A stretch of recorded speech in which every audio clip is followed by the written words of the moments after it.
hard work, good strategies, persistence, dedication, and input from others. Where focus goes, energy flows. So focus your energy on continuous learning and stop wasting time thinking about looking smart. Build resistance, build vulnerability, build courageousness, and face adversity with a smile. Become comfortable with uncomfortable. You know, the only person that you need to prove anything to is you. Imperfect action trumps perfect inaction. Stop wasting time and get on with it.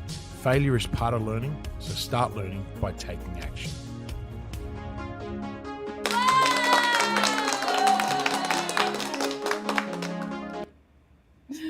Kristian Lavolsi, it is Wednesday. Welcome back to the hot seat. How you going? I'm good, Simone, and you?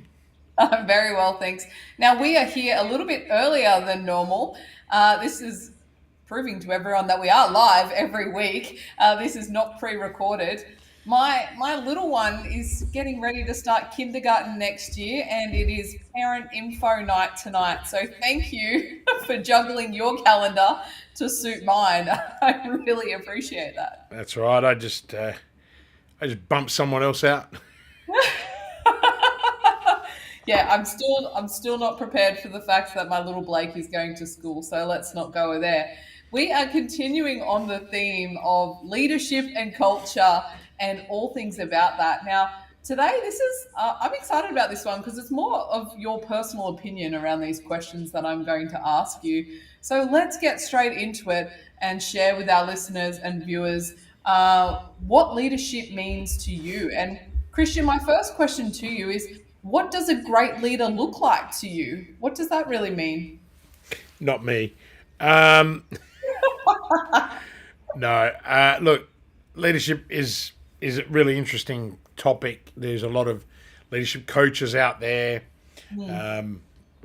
I've studied leadership at university, and I've done a lot of follow-up work, and I've even taught leadership or given guest lectures on leadership. But I want to just keep it as simple as possible. A great leader is a multifaceted individual who possesses a range of skills, qualities, and attributes, Simone, that inspire others to achieve common goals. That's, to me, the foundation. Now, some of those attributes and skills and qualities, and if it's certainly not the way the camera should function, are emotional intelligence, communication skills, visionary, decision-making. They've got to be super adaptable. They've got to have a real people focus. They've got to be results-orientated. And the one that I absolutely prescribe to is you've got to be a lifelong learner. Because if you can encompass all of those, then you will become authentic, you'll become a servant, and you'll become transformational. Yeah. That's a really great point. And we still have 30 seconds on the clock. So I'm going to ask us a question from that. No, that was quick. My side question is, who do you think, not from a celebrity status, but who are some of the bigger names out there that you think demonstrate good leadership? Or if you were to look at reading a book or to reflect on a mentor yourself, who would you say is a good leader or aspire to be? Wow. That's... I know it's a big question. That's a big question because it's really up to, opinions. If we're talking about transformational leaders, right? Stephen Jobs, right? If you're talking about authentic leaders, someone like, what's his name? He was the head of Patagonia, a company. I think leaders have to really fall into categories. Servant leaders would be the founder of Duraleak. So I'm trying to remember their names, but to me, there is no one great leader. There is great leaders in certain categories because there are so many different types of leaders. That's what I guess I'm alluding to. You know, some people would look at military leaders and argue that they were exceptional leaders, but still lost wars. You know, so it really does come down to leadership style that you're looking for. And then to understand your own leadership style, to then see who is really excelling in that area and who you can learn off. Is that something that you should perhaps use as a tool? Absolutely. I mean, look, you know, at university, we have taught all the leadership styles that are out there. You know, fundamentally, there are 6 to 9. And what you want to do is you want to aspire to be all of those at some point in your journey. But, you know, sometimes it's unavoidable. It's like the leadership style that you might adapt, you know.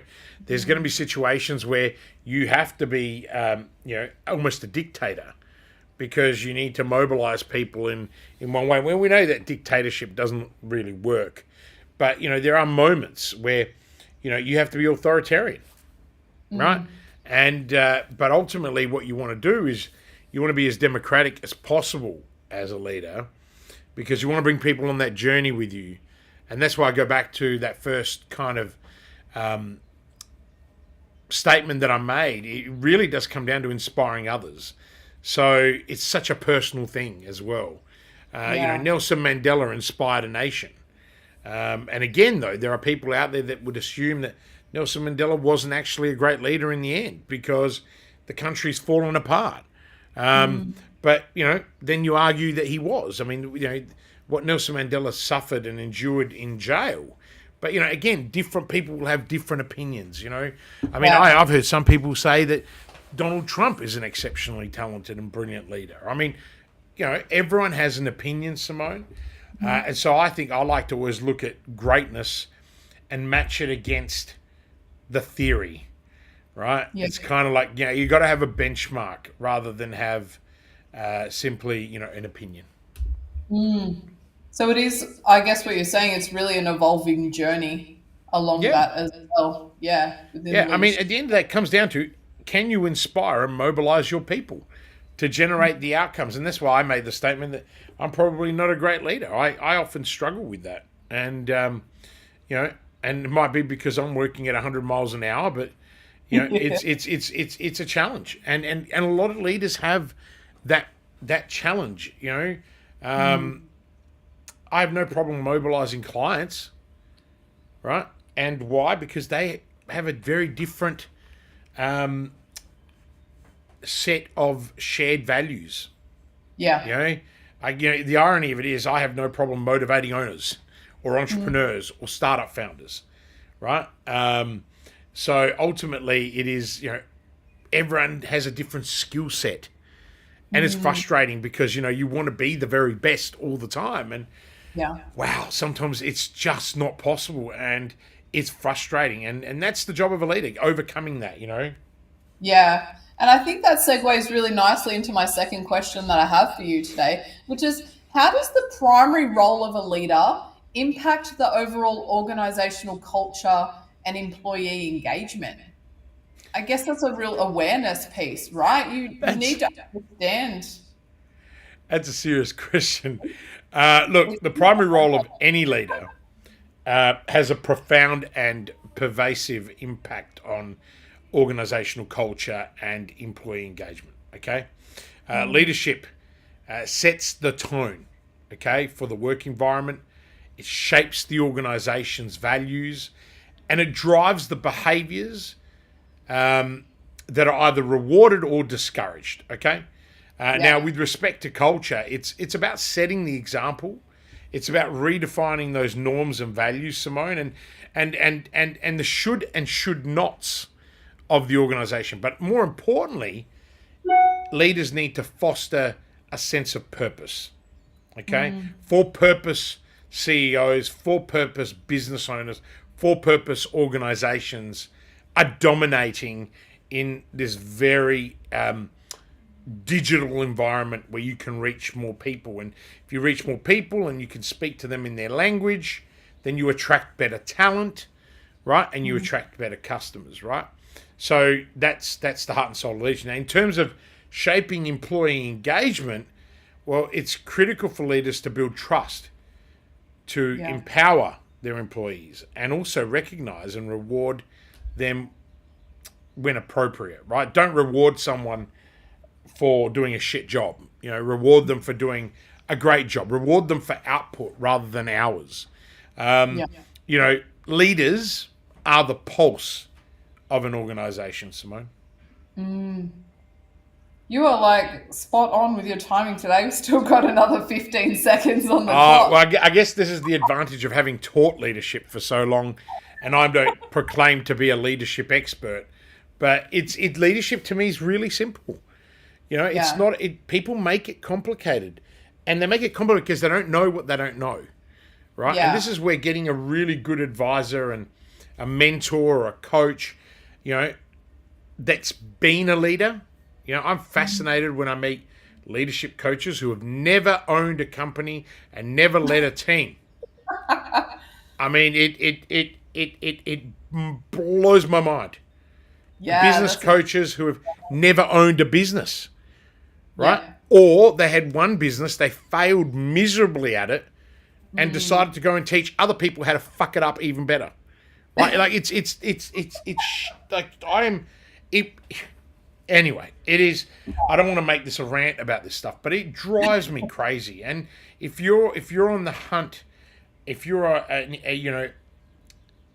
information gatherer, or you are a solution seeker in the market, just make sure you look at the credentials of the people you're working with. You're better off paying $2,000 an hour for bloody good advice from someone who's been there, done it, and has the resources, than paying $250 an hour to someone who has no idea. Your ROI will return in spades. Don't be sold on cheap, and if you can't afford the best, then don't do what you're doing. That's the other thing. What have you done? Yeah. Like when I meet startups who come to me and they're like, "Oh, we've exhausted all of our money because we spent all this money on all these people." I'm like, how on earth did you spend that kind of money on idiots? Did you even bother to find out who they were? It's just mind blows. Anyway, that's... And I guess, just digressing from that a little bit, but it's interesting to reflect on your own leadership style, because I've met a lot of people along the way who say everyone in the company is stupid, or no one knows how to do their job. And it is very much an outward projection, right, of all these things. And it really made me think about and question, well, how are you actually delivering that message, or how are you showing up as a leader to set that example for your teams? Well, I mean, I kind of say that you guys are all stupid sometimes. I was like, what the hell? Simone, what are you doing here?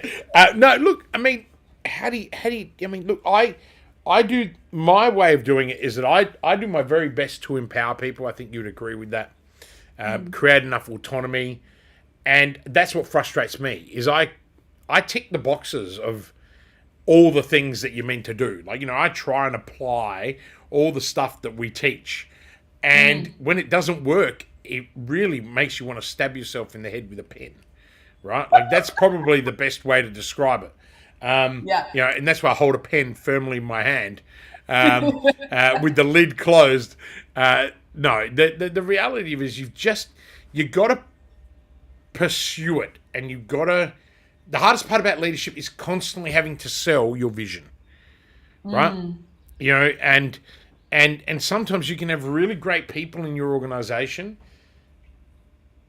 and they're in the right seat doing all the right things, but you as a leader may not have been clear enough in the end of what you're trying to describe, because you're already going at 100 miles an hour. So those people don't come on that journey with you, Or if you're a genius, and maybe not so great at communicating. So there's all these different things, but self-awareness, which is what you're getting to, is actually the most critical skill of any leader, is to be able to understand that. Yeah, that's awesome.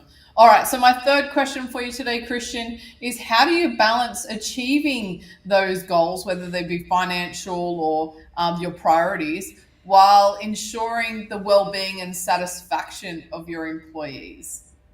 That's an Okay. interesting You're enjoying these very deep, meaningful questions today, right?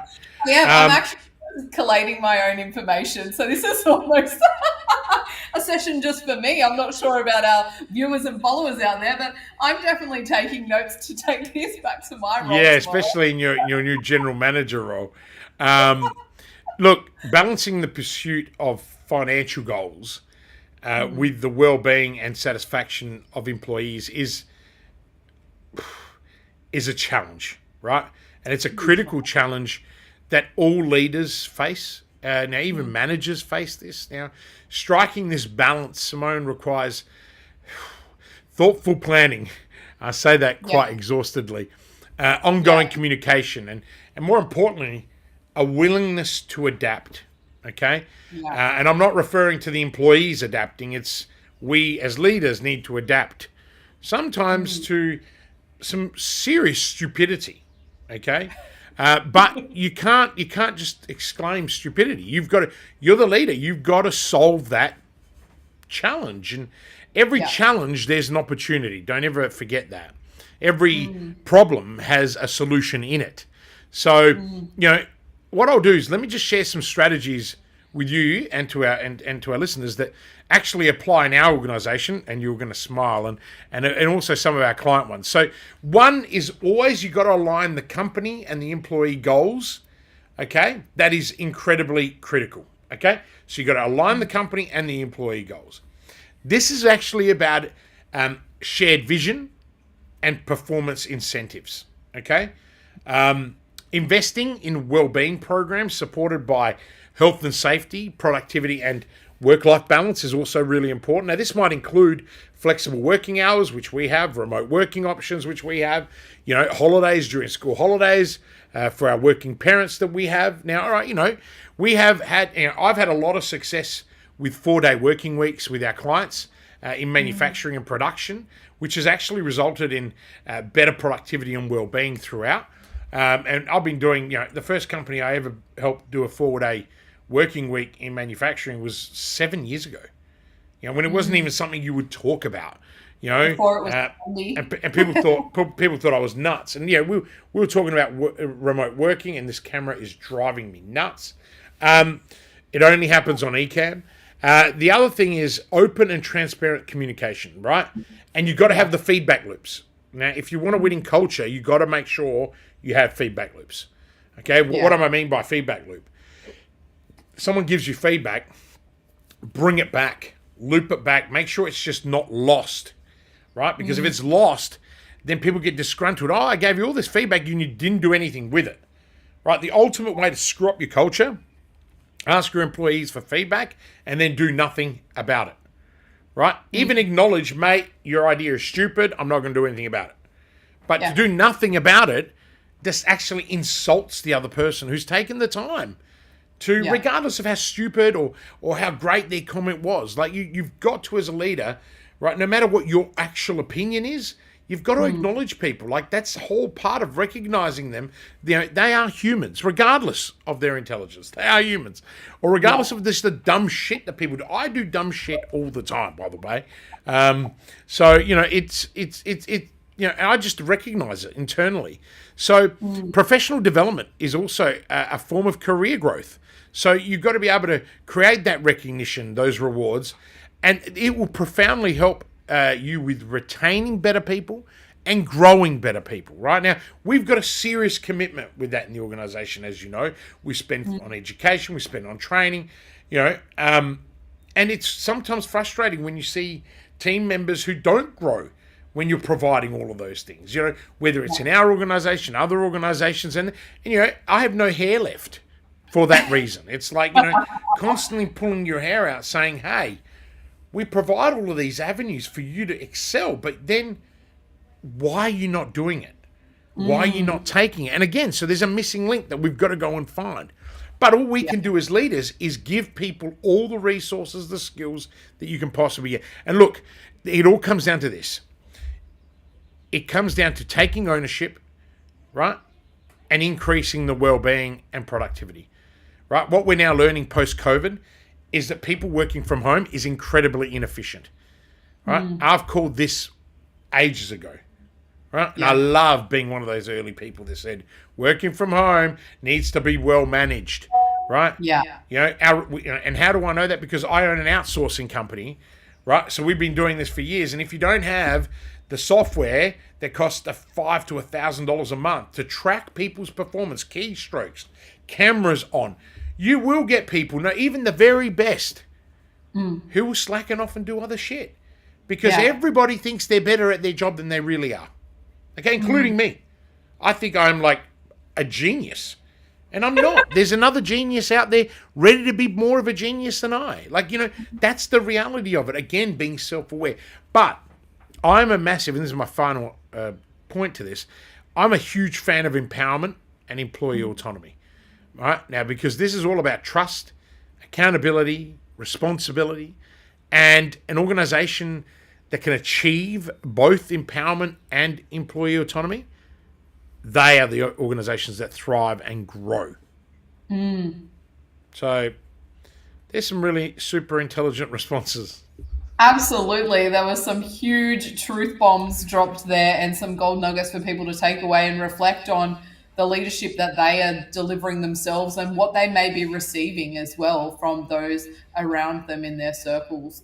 And I think it is just an area that I'm fascinated by and always enjoy hearing people's perspectives on leadership because, as you mentioned, there's just so many different types and styles of leadership that you can adapt. And I personally think that you adapt them on a day-to-day basis sometimes or an hour to hour, depending on the conversations you're having and who you're actually working with. So we would love to hear your comments and feedback on leadership and culture and what you have experienced, what you really enjoy on that. So Kristian, I'm super excited. We are going to be in Melbourne next week. We have our quarterly momentum event where we're catching up with our Mastermind Evolve clients and some of our customers on demand clients as well who are coming to join us for the day. We're talking all about marketing strategies, which is going to be awesome.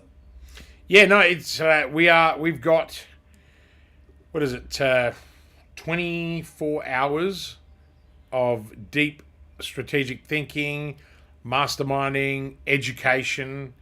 I mean, we're going to be producing marketing strategies for every single one of our clients that is attending. I mean, that's insane. It's having done 3 marketing strategies this week alone for other one-on-one advisory clients and producing, what I love to call my one-page plans, and then breaking it into 60-page documents. And even my clients are like, "Oh wow, the way you can put one page." I said, "Well, that's all my brain can cope with. I want to see it all on one page so I can keep working." But everyone else wants to see 60-page glossy documents.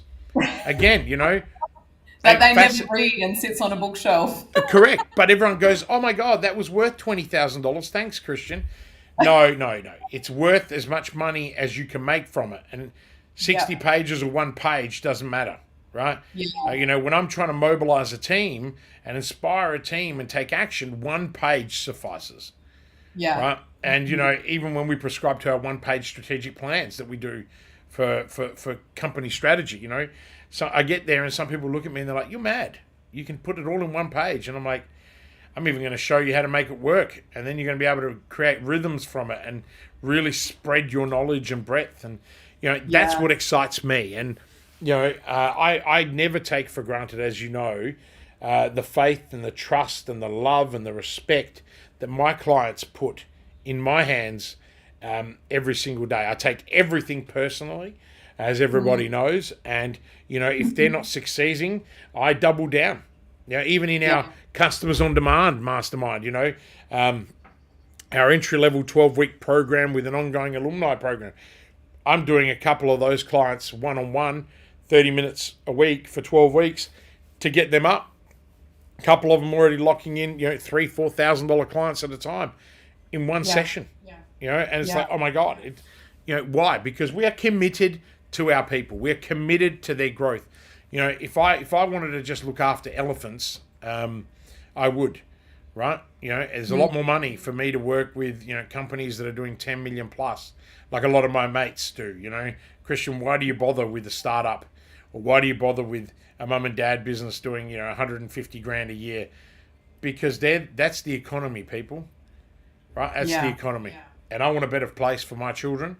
The economy is getting a shakedown. Consumer confidence is down.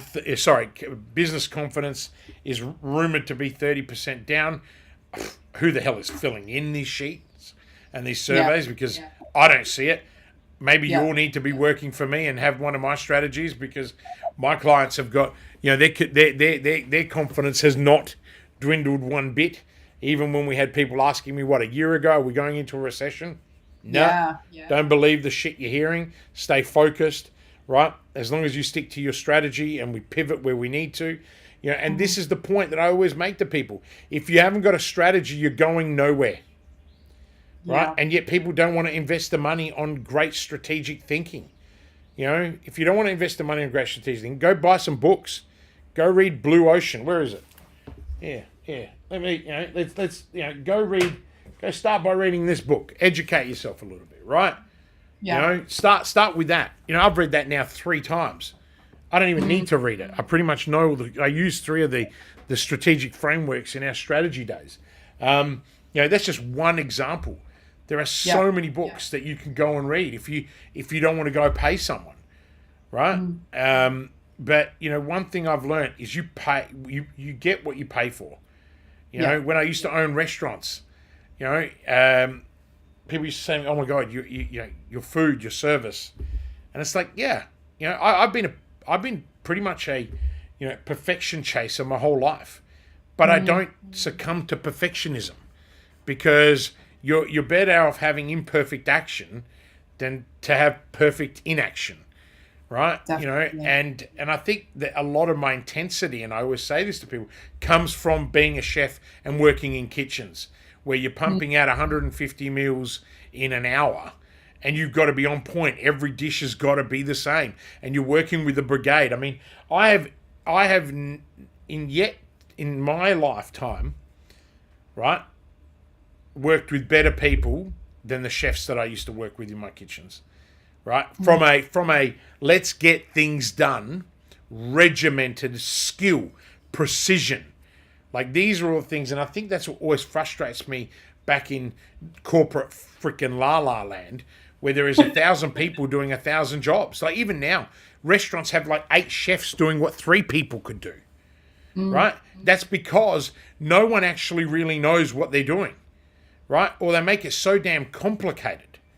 I walk into restaurants now and I go, how in the hell are you making any money? You've got 30 staff working when there should be 10. And those restaurant owners put it down to, it's hard to get staff. No, you're not training them. You're not investing time in training them. You think about, if you've got an extra 5 staff for the sake of having 5 staff at, $35 an hour now, if you invested that in training to the great people and rewarded the great people, right? Since pay pass has come out, the tipping culture has died, right? Yeah. So waiters are no longer making that extra bit of cash they used to make. Well, I'd put it in someone's face. Was I good? I mean, I tip all the time, right? If the service is great, I tip. I have no problem with it.